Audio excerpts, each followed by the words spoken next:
So hello everyone. Today we are going to begin with the first chapter of class 12 syllabus.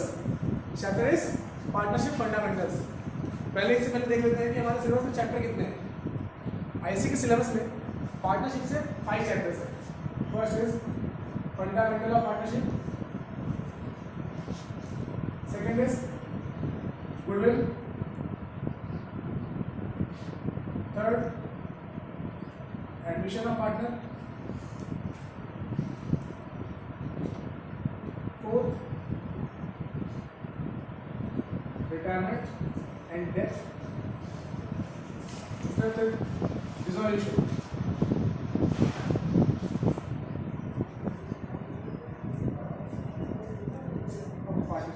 Now सबसे पहले पढ़ना है fundamentals. Fundamental में हमारे सारे बेसिक्स आपको क्लियर होंगे अकाउंटिंग के पार्टनरशिप के।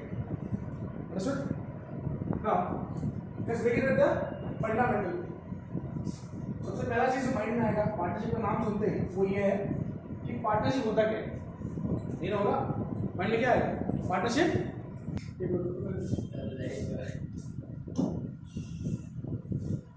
Fundamental of partnership. सबसे पहला क्वेश्चन तो माइंड में आएगा पार्टनरशिप का नाम वर्ड सुनते ही पार्टनरशिप है क्या। हाँ, तो पार्टनरशिप जो पूरे चैप्टर को पढ़ेंगे इसका एक प्रॉपर एक्ट है। ये पूरा का पूरा पार्टनरशिप एक एक्ट से गवर्न होता है। उस एक्ट का नाम है इंडियन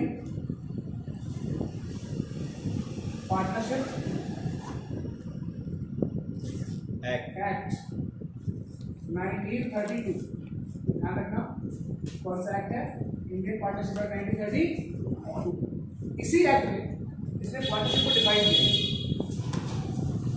पार्टनरशिप एक्ट 1932 के सेक्शन 4 ध्यान रखना पड़ेगा। सेक्शन याद रखना, बहुत ज़्यादा सेक्शन याद नहीं करना है, बट कुछ सेक्शन रहते हैं याद कर लो ज़्यादा बेटर रहेगा। वो आपको हेल्प करेगा आपके वाइवा में प्रैक्टिकल्स। हो सकता है एग्जाम में कुछ क्वेश्चन पूछेगा, आप सेक्शन कोड करेंगे आपका आंसर बेस्ट हो जाएगा। चल वाइवा के पास है 20 सेक्शन 4 में क्या बताया। सेक्शन 4 डिफाइंस है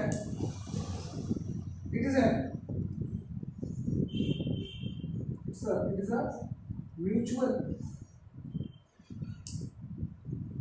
agreement between two or more persons who have agreed to share the profit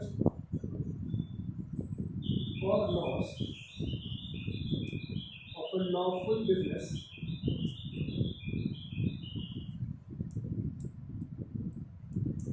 carried on by all or any one of them acting for all।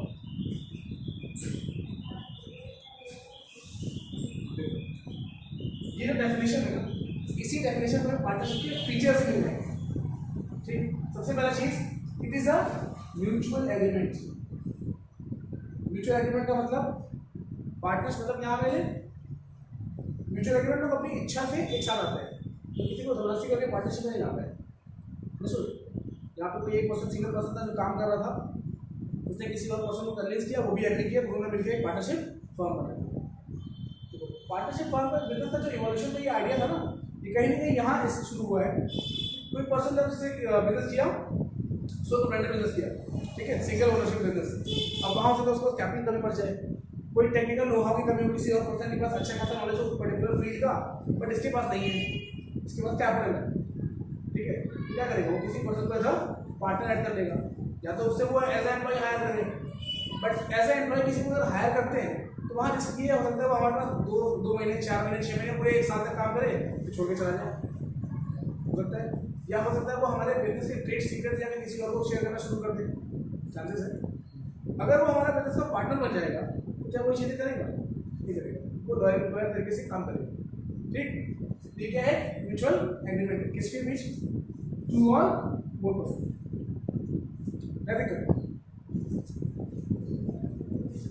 ये अकेला बिजनेसमैन है ना, ये क्या है सोल प्रोप्राइटर है।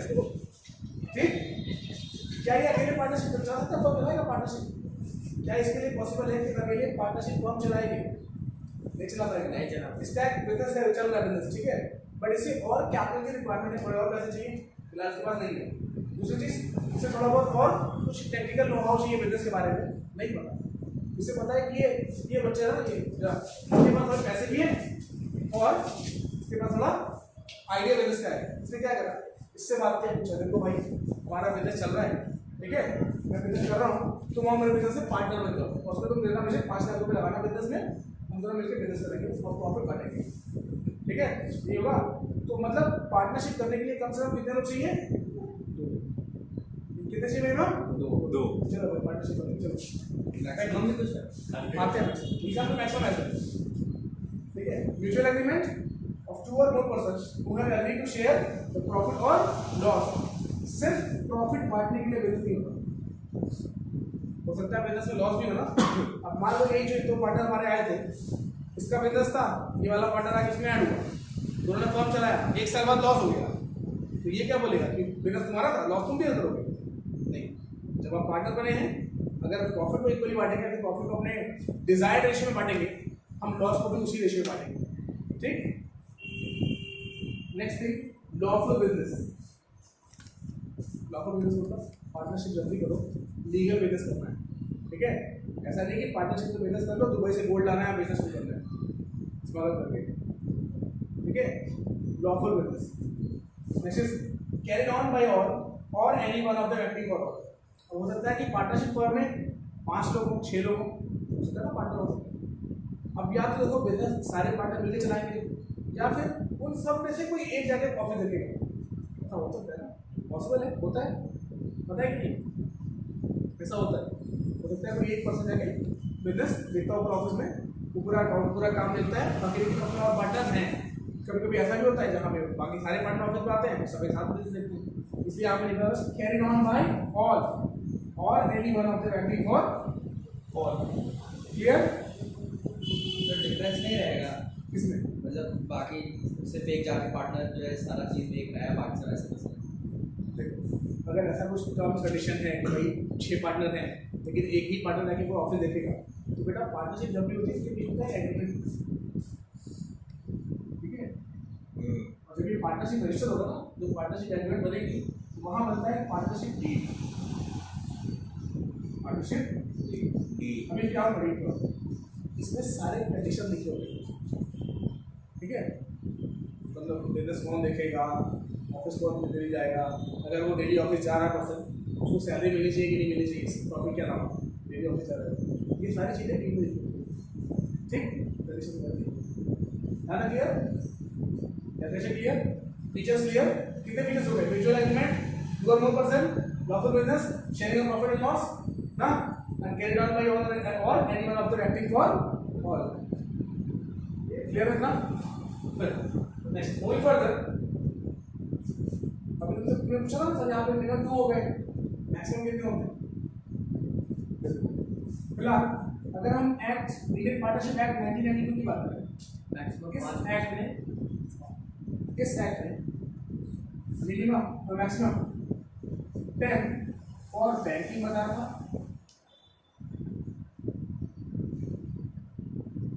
एंड 20 और अदर बिजनेस। कहाँ लिखा है किस एक्ट में? पार्टनरशिप एक्ट ना, बट आपका चेंज है, कंपनीज एक्ट 2013 में, ठीक, कंपनीज एक्ट 2013 में, इसके सेक्शन 464 में, कहाँ पे? सेक्शन 464 में ये power empowered the central government to fix the maximum number of partners in a firm 100 ना 100। अब समझो इस चीज को, कंपनी एक्ट ने भी maximum number of partner describe नहीं किया। उसने ये कहा कि हम सेक्शन 464 का कहा कि हम अपनी पावर सेंट्रल गवर्नमेंट के हाथ में देते हैं, वो जब चाहे जितना चाहे। मैक्सिमम पार्टनर कितने कर सकती है? 100। इसीलिए किसी किसी बुक में कभी देखो तो वहाँ वो लोग देखते हैं कि मैक्सिमम पार्टनर 100 लिखते हैं, ठीक है, और कहीं कहीं 50 लिखेगा। ये डिस्प्यूट रहता है, कोई कहता है 100, कोई कहता है 50, बट एक्चुअल क्या है? एक्चुअली ये कि सेक्शन 464 में सेंट्रल गवर्नमेंट को पावर मिला है कि आप मैक्सिमम 100 कर सकते हैं। जब ये एक्ट आया, इस एक्ट के आने के बाद सेंट्रल गवर्नमेंट ने कंपनी रूल 2014 में रूल 10 के हिसाब से ये चीजें 30,000 सेक्शन ऑफ के तहत कंपनी एक्ट आया, सेक्शन 464 में पावर मिला किसको? सेंट्रल गवर्नमेंट को। फिर सेंट्रल गवर्नमेंट ने कंपनीज रूल 2014 में रूल नंबर 10 में डिफाइन किया कि मैक्सिमम नंबर ऑफ पार्टनर कितने होंगे? फिलहाल के लिए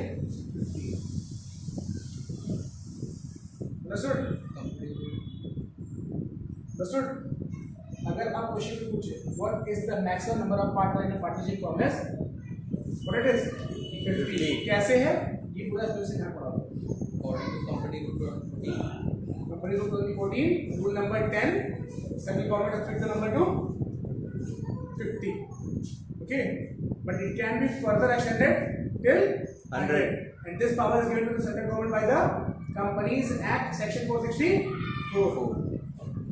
Clear? Got it down. Start.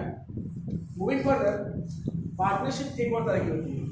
हमने पढ़ा ना इंडियन पार्टनरशिप एक्ट 1932, बट एक नया पार्टनरशिप एक्ट आया था 2020।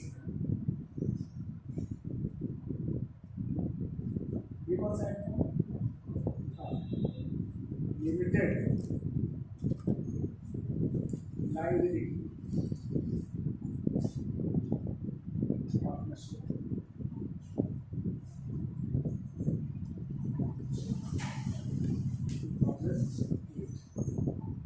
अब इस एक्ट में और जो हमने पहले पढ़ा था उन दोनों में डिफरेंस क्या था? इसके पहले हमने क्या पढ़ा? Indian partnership act 1932। जब हमारे पास ऑलरेडी एक एक्ट था तो दूसरा एक्ट लाने की क्या जरूरत होगी? सर इसमें लायबिलिटी लिमिट कर दिया। उसका मतलब इस वाले एक्ट में पार्टनर की लायबिलिटी क्या थी? अनलिमिटेड। अगर बिजनेस में लॉस हो गया तो दोनों पार्टनर अपनी पर्सनल प्रॉपर्टी सेल करके पैसा लाएंगे, लॉस देंगे, ठीक है। लेकिन यहाँ पर एक पार्टनर की लायबिलिटी लिमिटेड होगी, लेकिन इसमें छोटा सा ट्विस्ट है। सिर्फ एक पार्टनर की लायबिलिटी उसे अनलिमिटेड चाहिए। किसी एक पार्टनर की लायबिलिटी अनलिमिटेड होगी और बाकी सारे पार्टनर की लायबिलिटी लिमिटेड होगी to the extent of capital contributed by them. जितना उसने कैपिटल लगाया है उसकी लायबिलिटी सिर्फ उतनी ही है, लेकिन किसी एक पार्टनर की लायबिलिटी कैसी होगी? अनलिमिटेड। जिसके शेयर सबसे ज़्यादा हो। अभी डिपेंड करता है, वो आपस में पार्टनर्स की बात है निश्चित किसकी लायबिलिटी अनलिमिटेड होगी। अब जाहिर सी बात है भाई, जो ज़्यादा रिस्क बेयर करेगा वो ज़्यादा प्रॉफिट का शेयर लेगा ही लेगा, बट ये डिपेंड करता है अपने कंसर्न के ऊपर डिपेंड करता है उन्होंने क्या डिसाइड किया वो उनके ऊपर। बट यहाँ एक पार्टनर की लायबिलिटी क्या चाहिए हमें? अनलिमिटेड चाहिए, और बाकी सब पार्टनर की लायबिलिटी लिमिटेड चाहिए, ठीक है। इस वाले पार्टनरशिप फॉर्म में हमारे मिनिमम पार्टनर कितने हैं? 2, मैक्सिमम कितने हैं? 50 वो इस एक्ट के थ्रू है ना, लेकिन अगर फॉलो करें कंपनी तो 50 हो चुके हैं। और यहाँ मिनिमम 2, मैक्सिमम नो लिमिट। इस वाले के लिए minimum 2, maximum no limit add करते जाओ, कोई इशू नहीं, ओके। अब अगर मान लो पार्टनर ने डिसाइड कर दिया कि पार्टनरशिप फॉर्म बनानी है, लोगों ने डिसाइड किया कि अब चलो साथ मिलकर बिजनेस करते हैं, पार्टनरशिप फॉर्म बनाते हैं। सबसे पहली चीज जो पार्टनरशिप की बनेगी वो होगा पार्टनरशिप। क्या होगा? पार्टनरशिप। ये क्या है? कह सकते हो ये वो लेटर है, ये वो डॉक्यूमेंट है, इसमें सारे terms and condition of partnership लिखे होंगे, ठीक है।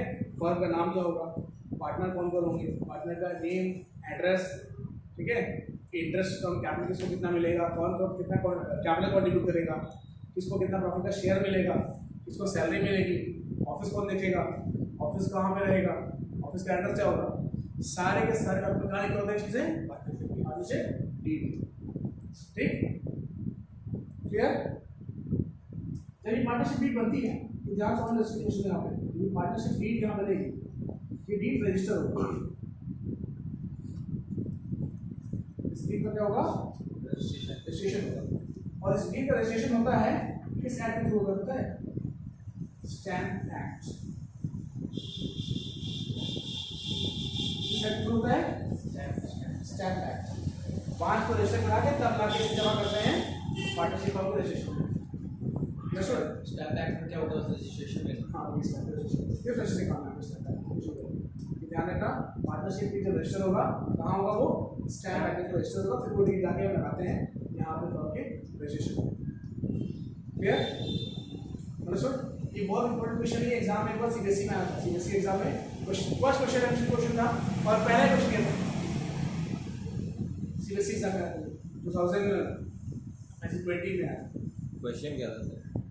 पार्टनरशिप डीड रजिस्टर होता है किस एक्ट, स्टैम्प एक्ट। नेक्स्ट, ये हमारा हो गया पार्टनरशिप डीड रजिस्ट्रेशन। इसके बाद हमारे पार्टनरशिप फर्म का रजिस्ट्रेशन। पार्टनरशिप क्या बनेगा, तो क्या पार्टनरशिप फर्म का रजिस्ट्रेशन कंपलसरी है या नहीं? I think you all have studied already this in commerce, पढ़ा है आपको कॉमर्स में ना, पार्टनरशिप का थियरी पोर्शन लोगों ने कॉमर्स में पढ़ा है, तो वहां पढ़ा होगा is registration of partnership firm compulsory or not. Question is registration of partnership firm compulsory or not? Yes. Question is registration of partnership firm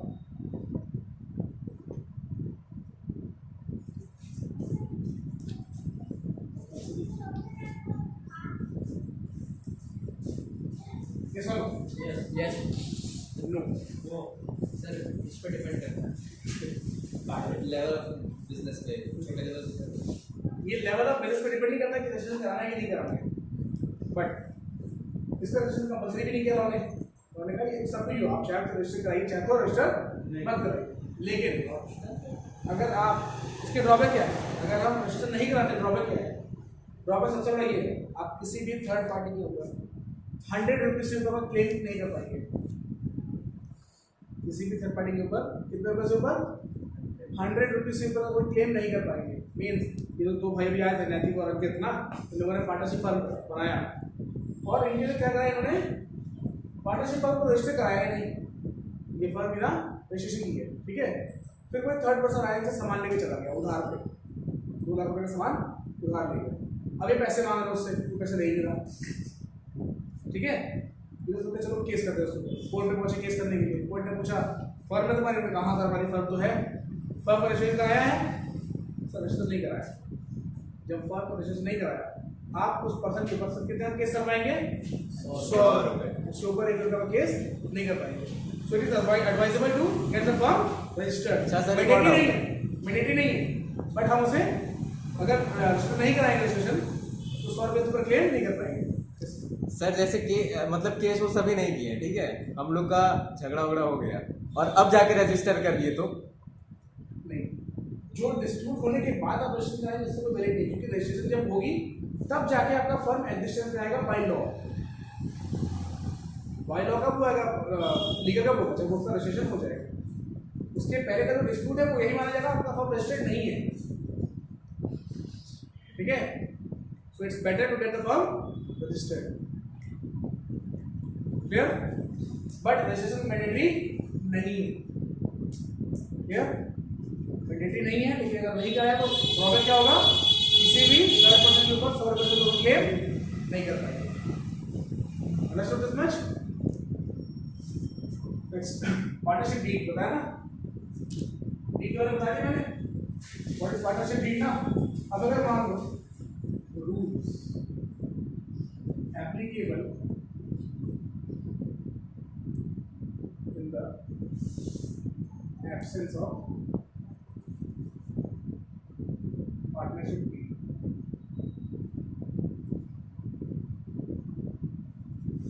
partnership firm का रजिस्ट्रेशन बिना डीड के भी हो सकता है, बिना डीड बनाए भी पार्टनर्स अपना फर्म रजिस्टर कर सकते हैं।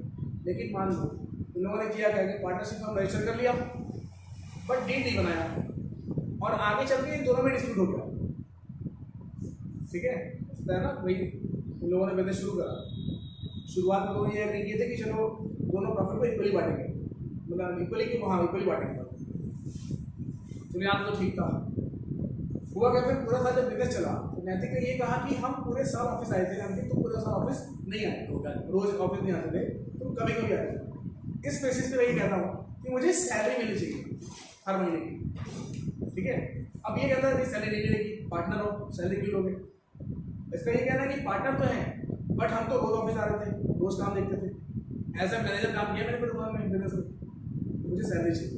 अब डिस्प्यूट हुआ, जब डिस्प्यूट हुआ जाहिर सी बात है मैटर कहाँ जाएगा, कोर्ट में जाएगा। कोर्ट पूछेगा ठीक है तुम्हारी फर्म है, तुमने रजिस्ट्रेशन कराया, ठीक है ये एक्सेप्ट। डीड कहाँ है, डीड बनाए थे, डीड तो नहीं बनाए थे।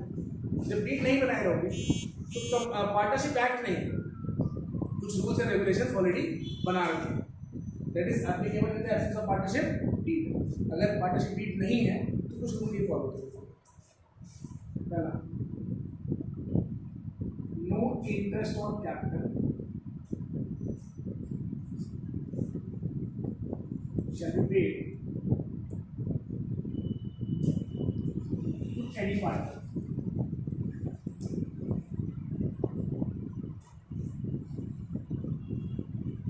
No interest on drawing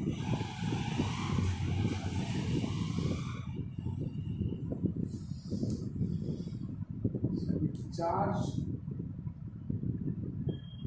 for any partner.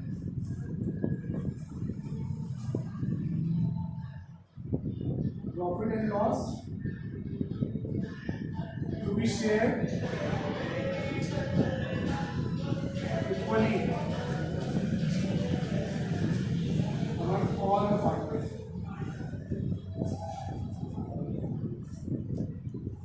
Fourth, no commission shall be paid any of the partners.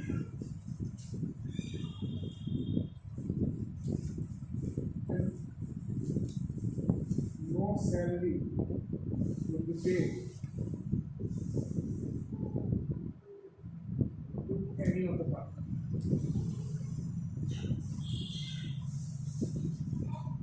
Six, interest on loan provided by the partner to the firm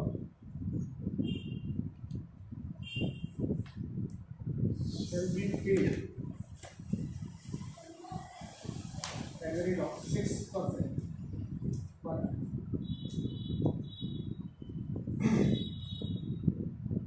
Seven, admission of new partner shall be done with the consent of all the partners.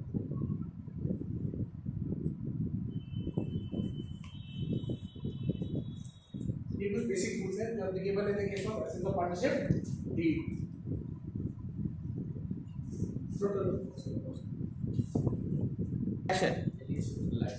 First rule क्या बोलता है, first rule बोलता है कि no interest on capital shall be paid to any of the partner. Means आपने अगर फटा अपने प्रॉफिट लॉस अकाउंट बनाया होगा ना, क्या से तो पड़ा था ट्रेडिंग पीरियड बैलेंस शीट, वहां हमने इंटरेस्ट ऑन कैपिटल करा था, याद है?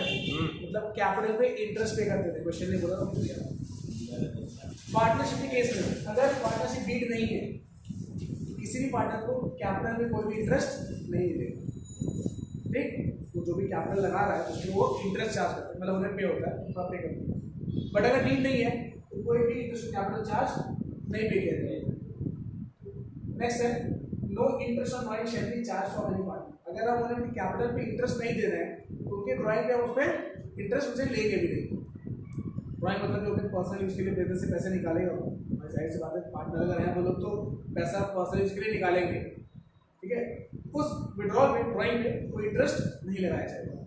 Third, profit and loss to be shared equally among all the partners. अब चाहे इनका पार्टनर्स का प्रॉफिट बांटने का बात हुआ हो ना हुआ हो, किस रेशियो बांटेंगे कुछ भी है, अगर वहाँ डील नहीं है तो प्रॉफिट लॉस इक्वली बनेगा, it will be shared equally. Fourth, no commission shall be paid to any of the partner. कोई पार्टनर ये कहे कि मेरी वजह से ये डील हुई थी या फिर मैंने यहाँ पे इतने का सेल कराया था, मुझे कमीशन चाहिए, नहीं मिलेगा। ठीक, अच्छा ये क्यों ऐसा है कि किसी पार्टनर को कमीशन क्यों नहीं मिलता है? सर ऐसा तो दोनों लोग फिर मेहनत नहीं करेंगे, दोनों लोग बैठ जाए तब फिर लॉस ही लॉस होगा। तो अल्टीमेटली पैसा कितना डूबेगा?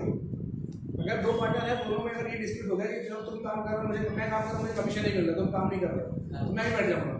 तो एक पार्टनर ऑलरेडी बैठा हुआ था, सपोज बैठा हुआ, तो फिर तो बिजनेस खत्म हो जाएगा, दोनों का पैसा डूब जाएगा ना फिर तो।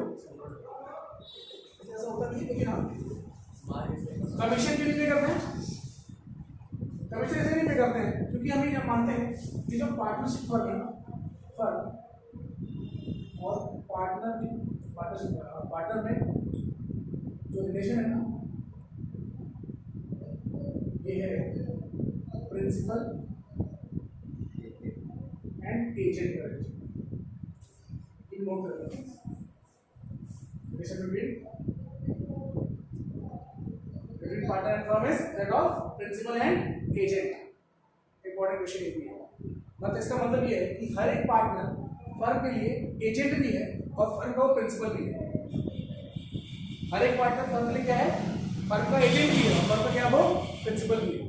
एजेंट अगर तुम ये बात समझ लो कि एजेंट कैसे है, मान लो कोई पार्टनर, ये दो पार्टनर थे, कोई डील साइन करने कहीं चले गए, किसी थर्ड पार्टी के पास कोई डील साइन कर, अब ये पूरा फर्म तो जाएगा नहीं, कोई एक पर्सन जा रहा है मीटिंग करने ना, आप किसी पर्सन को भेजते मीटिंग कर देंगे, सर क्या अनदर पार्टनर आइए, ठीक है।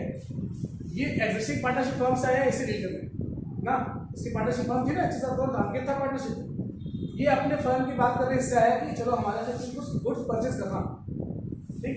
अब जब इससे बात करना है तो ये जब बात कर रहा है, ये अपनी पूरी की पूरी फर्म को रिटर्न कर रहा है, ठीक। अगर इसने कहा कि हमारी कंपनी आपको ये गुड्स सप्लाई करेगी 100 रुपीज़ की प्राइस पे, अब सारी सोचता है कि मुझे वो गुड्स 90 की प्राइस में चाहिए, अगर एग्री हो तो हाँ बोल, विल साइन द डील। इसने एग्री कर लिया, इसने बोल दिया 90 रुपीज़ में सप्लाई कर देंगे। हाँ, इसने उससे बात नहीं किया, अंकित को फोन में नहीं किया, अंकित को फोन में नहीं किया, लेकिन ये क्या है कि एक एजेंट बन के क्या था, और ये प्रिंसिपल भी तो है, ये भी तो ओनर है पार्टनरशिप फर्म का। अगर ये ओनर ये फैसले ले सकता है कि पार्टनरशिप फर्म के यहाँ पे गया, इसने जो फैसला ले लिया वो अंकित में एप्लीकेबल होगा। क्लियर? मतलब अगर ये नहीं चाहे तभी होगा, आप एप्लीकेबल होगा, क्योंकि अगर इसने एग्री कर लिया, क्योंकि ये एजेंट बन के गया था फर्म, ठीक। तो every partner is having the relation of principal and agent, इसीलिए किसी पार्टनर को कोई कमीशन नहीं मिलेगा। Next, no salary would be paid to any of the partner. किसी भी पार्टनर को कोई भी सैलरी नहीं देगी, किसी भी कंडीशन में सैलरी नहीं मिलेगी। अगर सैलरी चाहिए, पार्टनर्स खाली वो प्रॉफिट लेते हैं, सैलरी कुछ नहीं लेते। मिल सकता है, सैलरी मिलेगा, कमीशन भी मिलेगा, interest of capital, interest of right, सब कुछ होगा। अगर ये सब चाहिए, ये सब कराना है तो क्या कर लो, डीड बना लो पहले से। जिस दिन पार्टनरशिप डीड, पार्टनरशिप रजिस्टर करा रहे हो उसी दिन पार्टनरशिप डीड बना देगा। Next, interest on loan provided by the partner to the firm shall be paid at 6% per annum. ये बहुत ही इंपॉर्टेंट पॉइंट है, पर ये याद रखना कि 6%। अब ये है सपोज उनके जो पार्टनर है, चलो इनकी पार्टनरशिप फर्म ऑलरेडी है ना, अब इस फर्म में थोड़ा और पैसे चाहिए, तो फर्म में थोड़े और पैसे चाहिए, दोनों के पास कैपिटल लगाने के लिए पैसा और नहीं है एक्स्ट्रा, ठीक। अब हुआ क्या कि जिस टाइम पैसे की जरूरत थी, बहुत इमीडिएट इफेक्टिव पैसे चाहिए, मतलब तुरंत पैसे चाहिए, 2 दिन के अंदर पैसे चाहिए। ऐसे केस में पार्टनरशिप फर्म के पास ये ऑप्शन तो है नहीं कि जाके बैंक से फाइनेंस करा दे, लोन मिलेगा 2 दिन में, लोन नहीं मिलेगा। जाहिर सी बात है, कहीं ना कहीं से लोन लेना पड़ेगा, किसी पहचान वाले से पैसा लेना पड़ेगा। उसके से मान लो किसी पार्टनर ने कहा चलो मेरे घर पे 1 लाख रुपए पड़े हैं, मैं फर्म में लाके लोन दे रहा हूँ, भाई इमरजेंसी का वक्त था, उन्होंने बोला ठीक है 1 लाख रुपए ला रहा हूँ, घर से और लगा दो। घर से लगाया अपने घर से 1 लाख रुपए लाया, मृदुल ने लाया 1 लाख रुपए, नहीं अंकित ने लाया 1 लाख रुपए और फर्म में 1 लाख रुपए कॉन्ट्रीब्यूट कर दिया। उस समय काम चल गया। जब अकाउंटिंग ईयर का एंड हुआ, अकाउंटिंग ईयर का एंड होने पे अंकित कह रहा है अब मुझे ना मेरे दिए हुए लोन पे 15% का इंटरेस्ट चाहिए। इसका डिमांड कितना है? 15%। और इसके पीछे ये ओपिनियन दे रहा है कि मैंने ऐसे टाइम पे लोन दिया था जहाँ बिजनेस से बहुत ज़्यादा पैसे की जरूरत थी और पैसा कहीं से ना मिलता, मैं बड़ी मुश्किल से वो 1 लाख रुपए लाया था, मुझे 15% इंटरेस्ट चाहिए। इसका कहना होगा भाई मैं सिर्फ 10% दे पाऊंगा या फिर मैं चलो मैं 4% दे पाऊंगा, सबसे लोएस्ट। ठीक, 4% देगा। डिस्प्यूट हुआ, जाहिर सी बात है मैटर कोर्ट में जाना जाता है। अगर डील नहीं है तो लॉ ने पहले से डिफाइन कर दिया इंटरेस्ट का रेट कितना %, ना इससे कम ना इससे कम।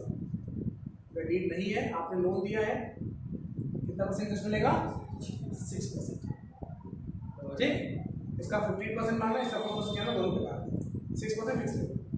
सर अगर मतलब कुछ भी कराना तो डीड जरूर बनवाना। Deed is very next is अगर डीड हो गया तो क्या लिखा हो जाएगा? अगर डीड हो गया, अगर डीड बना रखा है तो डीड में आपने जो रेट लिख रखा है फिर वही रेट मिलेगा, लेकिन उससे आप बिना नहीं कर सकते, उसकी लिमिट कोई लिमिट नहीं है। वो तो आप मुझे कंसर्न की बात है। दो पार्टनर अगर आपने एग्री कर लिया 50% इंटरेस्ट का रेट देंगे तो देंगे 50%, आप ही का बिजनेस है। सर जैसे कुछ हुआ नहीं था और ये जैसे जो झगड़ा किया ये कुछ भी कह दिया तो कोर्ट में गया, मतलब पहले से तो कुछ डिसाइड था नहीं, बाद में वो कह रहा है ना कि अब मुझे इतना % इंटरेस्ट चाहिए, वही चीज तो उतना उसको देना पड़ेगा दूसरे। नहीं, अगर डीड नहीं है, अगर डीड रही तो, अगर डीड है तो डीड में जितना लिखा हुआ है वही मिलेगा। अच्छा डीड बनते हुए भी ये सब ऐसा होता है। कितने टाइम के लिए पैसे हाँ, सब सारे कंडीशन। तो नेक्स्ट लास्ट पॉइंट है admission of new partner shall be done with consent of all the partners. Means अगर 2 पार्टनर हैं ना, किसी तीसरे पार्टनर को एडमिट करना है, अंकित ने कहा चलो नया पार्टनर शादी को ऐड कर लेते हैं, तो कहता है मुझे ऐड नहीं करना है, तो सारे लड़के पार्टनर ऐड नहीं हो पाएगा। ठीक है, जो एग्जिस्टिंग पार्टनर पहले से हैं जब वो सब एग्री कर जाएंगे नहीं नया पार्टनर एडमिट कर लो तो एडमिट करेंगे, अदरवाइज नया पार्टनर एडमिट नहीं होगा। अंडरस्टूड? 7 पॉइंट्स। इन 7 पॉइंट में सबसे इंपॉर्टेंट तो है 6 पॉइंट है, 7वां पॉइंट बहुत इंपॉर्टेंट नहीं है, बस इसी से रिवाइज करो फटाफट। क्या है शॉर्ट फॉर्म में देखो पॉइंट्स क्या है? नो आईओसी शॉर्ट फॉर्म बोलते हैं, no IOC. Next is no IOD, profit equal commission, no form, no salary, और ये खाली आता को 6% याद रखना। 6 पॉइंट याद रखना। 6 पॉइंट पार्टनरशिप करने के बाद अकाउंटिंग की बात करें, अकाउंटिंग कैसे होगी? पहले मिलेगा ट्रेडिंग अकाउंट, इससे क्या मिलेगा आपको? Gross profit. फिर बनाएंगे प्रॉफिट लॉस अकाउंट, तो मिलेगा मुझे नेट प्रॉफिट। ये हमारा नॉर्मल अकाउंटिंग है जो हमने किया क्लास 11 में। अच्छा, आपके फर्म ने नेट प्रॉफिट कमा लिया, ये प्रॉफिट किससे बांटना है? पार्टनर से बांटना है कि नहीं? और पार्टनर्स में प्रॉफिट को बांटने के लिए बनाते हैं profit and loss appropriation account.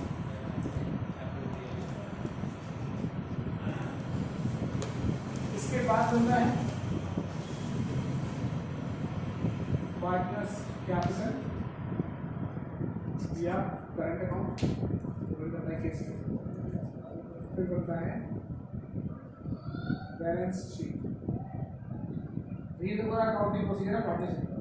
अब ये देख के माइंड में ऐसा आ रहा है इतना चीज बनाना पड़ेगा, हाँ इतना नहीं बनाना पड़ेगा, इतना ये दिया रहेगा है हमें प्रॉफिट दिया है, ठीक है? बैलेंस शीट करना है profit appropriation, PL appropriation, partners capital, current account और फिर बैलेंस शीट। अब अगर आए आपको ऑलरेडी पता हो प्रॉफिट लॉस अकाउंट में क्या होता है ना, क्लियर? आई थिंक सबको आता है ना। हमें देखना है कि profit and loss appropriation account में क्या होता है। बिफोर हम यहाँ आए उससे पहले देख लो 2 तरह की चीज होता है, charge against profit, charge against profit, और एक होता है एप्रोप्रिएशन आउट ऑफ प्रॉफिट।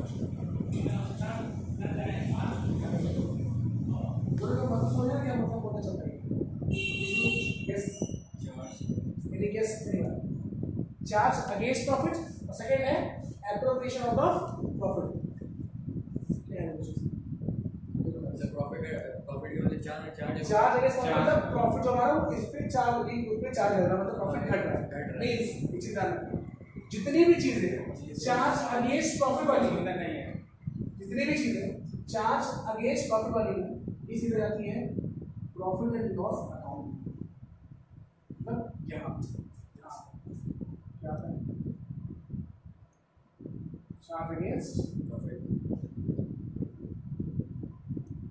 अगर नक्शा में बात करें है क्या चीज, जितने भी खर्चे जो फर्म के लिए जरूरी है ना, जो फर्म के खर्चे हैं फर्म के लिए जरूरी खर्चे वो कहाँ आते हैं, चार्ज अगेंस्ट प्रॉफिट कैटेगरी में, और वो कहाँ जाएंगे, प्रॉफिट एंड लॉस अकाउंट में। और जो प्रॉफिट कमा लिया, जो प्रॉफिट हमने अर्न कर लिया, उस प्रॉफिट को जो हम बंटवारा करते हैं पार्टनर्स में अलग अलग फॉर्म से, वो आईओसी के नाम पे जाएगा, सैलरी के नाम पे जा सकता है, कमीशन के नाम पे जा सकता है, बहुत सारी चीजें देनी होगी पार्टनर को ना। अल्टीमेटली पार्टनर को पैसा कब मिलता है फर्म से, जब सारे खर्चे पे हो जाएंगे, सारे एक्सपेंसेस को पे करोगे, उसके बाद जो पैसा बचेगा वही पैसा तो पार्टनर को बांटा जाएगा, यही तो होगा। जो हमने सारे खर्चे यहाँ पे कर दिए, लास्ट में प्रॉफिट बचा, ये प्रॉफिट आएगी कहाँ पे, profit and loss appropriation account में। यहाँ पे लाने के बाद हम पार्टनरशिप में पैसा बांटेंगे। अब पार्टनरशिप जैसा नहीं ज्यादा प्रॉफिट उठा के बांटोगे, पार्टनर ने कैमरा लगाया, उसको इंटरेस्ट दे रहा है, उसको सैलरी हो सकता है, सैलरी की बात हो सैलरी देना पड़ सकता है, हो सकता है कमीशन की बात हो कमीशन देना पड़ सकता है, या हो सकता है कि पार्टनर ने डिसाइड किया हो कि हम जो भी प्रॉफिट कमाएंगे उसका कुछ फिक्स परसेंटेज हम ट्रांसफर कर देंगे जनरल रिजर्व में। एक जनरल रिजर्व का मतलब गुल्लक बना के रख रखे हैं, उस गुल्लक में पैसा सेव करेंगे, सेविंग करते हैं सब फर्म में भी, पार्टनरशिप बिजनेस में पैसा सेव करते हैं। ठीक है, जो प्रॉफिट कमाएंगे हर साल तो प्रॉफिट से थोड़ा सा अमाउंट निकाल के रिजर्व में डाल देंगे, जनरल रिजर्व में। तो जब पहले प्रॉफिट कमाओगे तब ना करोगे। मीन्स अगर पार्टनरशिप फर्म में लॉस हो गया, स्पेशली अगर पार्टनरशिप फर्म में लॉस हो गया तो क्या पी एंड एप्रोप्रिएशन अकाउंट बनेगा, नहीं बनेगा, क्योंकि ये तो बनता है प्रॉफिट को बांटने के लिए। ये वही चीज है, एप्रोप्रिएशन ऑफ प्रॉफिट का मतलब इसलिए कहाँ होता है, सिर्फ profit and loss appropriation account. वो चीजें कहाँ जाती है जो प्रॉफिट एंड लॉस एप्रोप्रिएशन।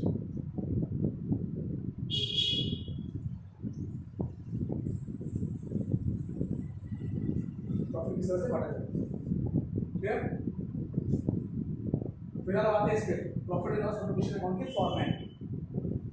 आ जाए फॉर्मेट पे, चलते हैं इसको नोट करना तो